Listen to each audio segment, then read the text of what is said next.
जय श्री राम। खगोलीय घटनाएं ब्रह्मांड के अंदर जब भी किसी प्रकार की घटित होती हैं, उसका व्यक्ति विशेष, मौसम, हमारे देश विशेष की स्थितियों पर भी प्रभाव पड़ता है। जब जब कोई बहुत मुख्य ग्रह ब्रह्मांड के अंदर इस प्रकार की घटना में आ जाए कि वो खराब अवस्था में हो, नीच का हो जाए, शत्रु क्षेत्री हो जाए या वक्री हो जाए, तो ऐसी घटनाओं का प्रभाव सभी 12 राशियों पर भी बहुत ज़्यादा देखा जाता है। खास तौर पर यह प्रभाव उन लोगों पर बहुत अधिक प्रभावित करता है जिन लोगों को उससे संबंधित महादशा, अंतरदशा या प्रत्यंतर दशा चल रही होती है। ऐसे ही एक विषय को मैं आज आपके सामने लेकर आया हूं कि आगामी 20 जून 2021 को बृहस्पति देव, जो कुंडली के 5 भावों के कारक कहलाते हैं, धन चाहिए, धन का संचय चाहिए, पैसा इकट्ठा करना हो, संतान का सुख सहयोग चाहिए, भाग्य में वृद्धि चाहिए, प्रोफेशनल लाइफ अच्छी हो जाए, मान सम्मान तरक्की मिले, सोर्स ऑफ इनकम अच्छा रहे, तो उसके लिए बृहस्पति देव का आशीर्वाद जरूर चाहिए। कुंडली के अंदर जितने ज्यादा बृहस्पति बेहतर होंगे, उतना ज्यादा आपको जीवन में धन, मान सम्मान, ऐश्वर्य प्राप्त होता रहेगा।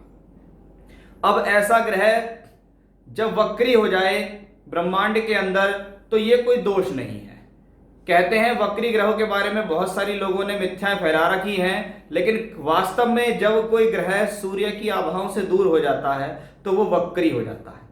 वक्री ग्रह का होना कोई बुरी बात नहीं है। ग्रह का मूवमेंट थोड़े समय के लिए पीछे की तरफ होता है, लेकिन जब सूर्य की आभाओं से दूर होगा तो अच्छा महसूस करेगा, सूर्य उसको अस्त नहीं कर पाएगा। अलग अलग शास्त्रों में सूर्य के लिए कहा गया है, बृहस्पति के लिए कहा गया है कि बृहस्पति वक्रत्व स्थिति में अगर हों तो शक्त होते हैं। शक्त मतलब शक्तिशाली होते हैं, और षडबल में भी इसको एक अतिरिक्त बल, चेष्टा बल की प्राप्ति है। तो इसका मतलब वक्री ग्रह अपना आप में कुछ महत्ता अवश्य रखता है। लेकिन जब कोई ग्रह चाल में उल्टा चलता हुआ अपनी उस राशि को छोड़कर पिछली राशि में प्रवेश कर जाए, तो ये ग्रह थोड़ा प्रॉब्लमेटिक होता है। ऐसे ग्रह को हम अतिचारी ग्रह कहते हैं। वही स्थिति यहां बृहस्पति देव की होने वाली है कि आगामी 20 जून 2021 को बृहस्पति देव कुंभ राशि में, जो कि अभी तक चल रहे हैं, यहां से होंगे वक्री, और वक्री होते हुए ये मकर राशि में, अपनी नीचस्थ राशि में प्रवेश करेंगे। तो इसका जो असर है वो कर्क राशि, कर्क लग्न वालों पर कैसा पड़ने वाला है, उसके बारे में मैं आपको दूंगा यहाँ विस्तृत रूप से चर्चा।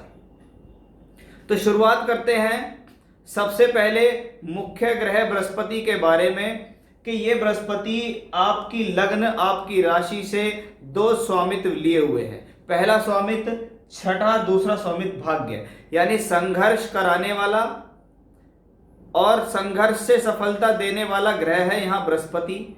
आपके भाग्य को उजागर करने वाला, धर्म के प्रति आस्था देने वाला, सामाजिक कल्याण के कार्य कराने वाला ग्रह है यहां बृहस्पति, जो कि वर्तमान में आपके लग्न राशि से अष्टम भाव में गोचर कर रहा है। अब इसको देखिएगा, ये 2 स्थिति में चल रहा है। पहला तो ये बना रहा है विपरीत राजयोग के छठे का मालिक अष्टम में चल रहा है, विपरीत राजयोग बनाकर चल रहा है। आपको विपरीत परिस्थितियों में विजय दिलाने में सक्षम है, रोग पर विजय दिलाने में सक्षम है, शत्रुओं पर विजय दिलाने में सक्षम है, परेशानियों पर विजय दिलाने में सक्षम है। वहीं भाग्येश है वो कि अष्टम में है। भाग्य के भीतर अड़चने आ रही हैं, रुकावटें आ रही हैं, कार्य पूरी तरीके से फलीभूत नहीं हो पा रहा है, वैसा भी यहां दिखाई दे रहा है। लेकिन अच्छी बात यह है कि आपका बृहस्पति यहां से बैठकर आपके धन भाव को शुभ दृष्टि देता है। इसका मतलब है धन से संबंधित स्थितियां लगातार बनाए रखेंगे बृहस्पति, आय के स्रोत बने रहेंगे, इसमें कोई संदेह नहीं है। संभवतः जैसी आय होगी उसके हिसाब से व्यय भी होगा, क्योंकि यहां बृहस्पति रोगेश है, बीमारी पर खर्च हो सकता है, किसी प्रकार के कर्ज चुकाने में खर्च हो सकता है, लोन चुका रहे हैं, ईएमआई दे रहे हैं, उस पर दिखाई देता है। ये बृहस्पति खर्च स्थान को दृष्टि भी देता है, यानी आय के साथ साथ खर्च के साधन लगातार बने हुए हैं। अब ये बृहस्पति वक्री हो गया। अब ये ग्रह क्या हो गया, अष्टम भाव में जब कोई भी ग्रह वक्री हो तो अड़चनों को बढ़ा सकता है, आपकी लाइफ को थोड़ा टफ कर सकता है। अब ये बृहस्पति 20 जून 2021 को यहां से वक्री होगा और 14 सितंबर को ये अपनी नीचस्थ राशि में वक्री होकर पहुंच जाएगा। यहां पर पहले से ही शनिदेव विराजमान है स्वराशि राशि के, लेकिन वो भी उस दौरान वक्री होंगे। अष्टम में चलता हुआ ग्रह जो कि षष्ठेश भी है और सप्तम में पहुंचा, तो पहला इंडिकेशन खुद के लिए और लाइफ पार्टनर्स के लिए हेल्थ इश्यूज से रिलेटेड समस्या देने में ये प्लैनेट सक्षम है। तो सबसे पहले स्वास्थ्य का विशेष ध्यान रखना होगा। 14 सितंबर से लेकर और 18 अक्टूबर तक ये ग्रह अपनी नीचस्थ अवस्था में ही रहेगा। अब अच्छी बात इसमें क्या होगी कि ये केंद्र और त्रिकोण का एक राजयोग बनेगा कुछ समय के लिए। कहां बनेगा, सप्तम भाव में। पब्लिक इमेज, व्यवसाय, पदोन्नति, पद प्राप्ति, नौकरी में प्रमोशन या नौकरी लगना इस दौरान संभव दिखाई दे रहा है, क्योंकि ये कुछ समय का राजयोग है। शनि इसका नीचभंग राजयोग करेंगे, ग्रह दोनों वक्रत अवस्था में होंगे। तो आपका यदि पिछले समय में कोई कार्य अधूरा रह गया है कि यार ये काम हो जाता तो बहुत अच्छा होता, तो फिर से उसके होने की संभावनाएं यहां पर दिखाई दे रही हैं। लगभग 1.25 महीने का ये समय होगा जब बृहस्पति इसी राशि में भ्रमण करेंगे, यानी अधिकतर फल मकर के देंगे। और मकर में बैठकर बृहस्पति पहला तो भाग्येश होके केंद्र में आए हैं और केंद्र के मालिक शनि से संबंध बनाकर राजयोग बना रहे हैं, यानी भाग्य, कर्म और व्यवसाय दोनों मिलकर कार्यरत होंगे। संघर्ष भले ही चलता रहेगा लेकिन सफलता मिल जाएगी। यहां से बैठकर दोनों ग्रह लग्न को और राशि को दृष्टि देंगे, मान सम्मान में वृद्धि करेंगे। बृहस्पति यहां से बैठकर लाभ भाव को देखा आय के नए साधन जुटाने में सक्षम होंगे। अचानक से कोई बड़ा सोर्स ऑफ इनकम या कोई ऐसे अच्छा काम मिल सकता है जो कि सफलता देगा। और ये बृहस्पति यहां से बैठकर तीसरे घर को भी दृष्टि दे सकते हैं। आपके लाभ के अंदर आपके पड़ोसियों, आपके मित्रों का, आपके जानकारों का, आपके छोटे भाई बहनों का भी साथ हो सकता है, जो कि आपको अचानक से प्रगति देगा। कुछ समय के लिए मंगल यहाँ नीच के रहेंगे, लगभग जुलाई के आधे महीने तक मंगल भी यहाँ नीच के रहेंगे। तो थोड़ा सा आपको जल्दबाजी से बचना होगा, एग्रेशन से बचना होगा। कहीं ऐसा ना हो कि आप उस जल्दबाजी एग्रेशन के चक्कर में आप अपना नुकसान कर लें। लेकिन उसके बाद मंगल भी बेहतर हो जाएंगे क्योंकि वो सिंह राशि में पहुंच जाएंगे और आपके लिए तो वैसे भी मंगल योग कारक है। तो बृहस्पति की ये जो पोजीशन है जो लगभग 1.25 महीने के लिए राजयोग बनाएगी, आपको देकर अवश्य जाएगी। साथ ही साथ फिर जब 18 अक्टूबर के बाद ये अपनी यात्रा फिर से यहां शुरू करेंगे। फिर से यात्रा शुरू करने का मतलब है मकर से निकलकर कुंभ में जाएंगे। अब एक प्लेनेट जो पहले यहां था फिर वो यहां पहुंच गया, यहां से फिर वो अगली राशि के अंदर आ रहा है। जब एक प्लेनेट इधर उधर जाए तो ऐसा प्लेनेट अतिचारी कहता। शास्त्र कहता है कि बृहस्पति को धन और कोष का कारक कहा गया। ऐसे समय में कोई भी बड़ा निर्णय या कोई भी बड़ा इन्वेस्टमेंट ना करें।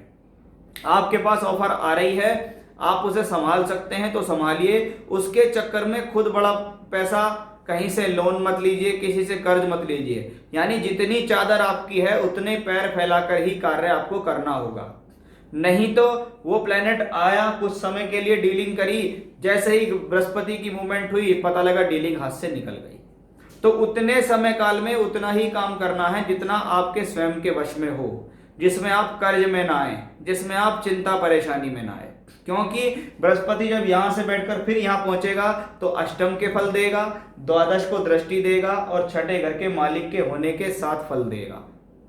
तो 6, 8, 12 का संबंध बनाएंगे बृहस्पति। इसका मतलब लाभ के स्थिति ठीक है, स्वास्थ्य से संबंधित स्थितियां मुझे कमजोर दिखाई दी हैं, उनका ध्यान रखिएगा। अच्छे मौके आने का इंतजार कीजिएगा। कार्य सुचारू रूप से चलता रहेगा, क्योंकि यहां भी बैठकर बृहस्पति धन से संबंध बना रहे थे और यहां भी बैठ के बृहस्पति लाभ और लगन से संबंध बना रहे। इसका मतलब सोर्स ऑफ इनकम तो ये ग्रह टूटने नहीं देगा। उस लिहाज से तो ये अच्छा है।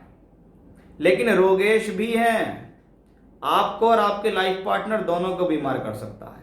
मैं इस गोचर को पैसे के लिहाज से तो खराब नहीं मानूंगा, प्रोफेशनली भी ठीक रहेगा, लेकिन स्वास्थ्य के नजरिए से अच्छा नहीं दिखता है। अपने ऊपर भी संयम रखिएगा, क्योंकि मंगल जब नीच के होंगे तो आपको एग्रेशन दे सकते हैं। तो इन चीजों का आपको विशेष ध्यान रखना होगा कि ये 150 दिन की यात्रा होगी, जो 20 जून से ग्रह यहां से वक्री करेगा और वापस 20 नवंबर को इसी राशि के अंदर आ जाएगा। तो आप समझ लीजिएगा, अष्टम से सप्तम और सप्तम से अष्टम का जब उलटफेर हो जाए तो आप समझिएगा ज्यादा असर कहाँ आएगा, सप्तम भाव और अष्टम के दोनों के कनेक्शन पर। क्या है सप्तम अष्टम? व्यापार है, साझेदारी है, पत्नी है, पत्नी के साथ संबंध है। ये सब खराब ना होने पाए, कुछ समय इन पर नियंत्रण रखकर आपको चलना होगा। साथ ही साथ भगवान शिव की पूजा करने से आपको अच्छा खासा यहाँ लाभ मिलेगा। बृहस्पति के बीज मंत्रों का जाप करने से भी आपको यहाँ पर फायदा मिलेगा।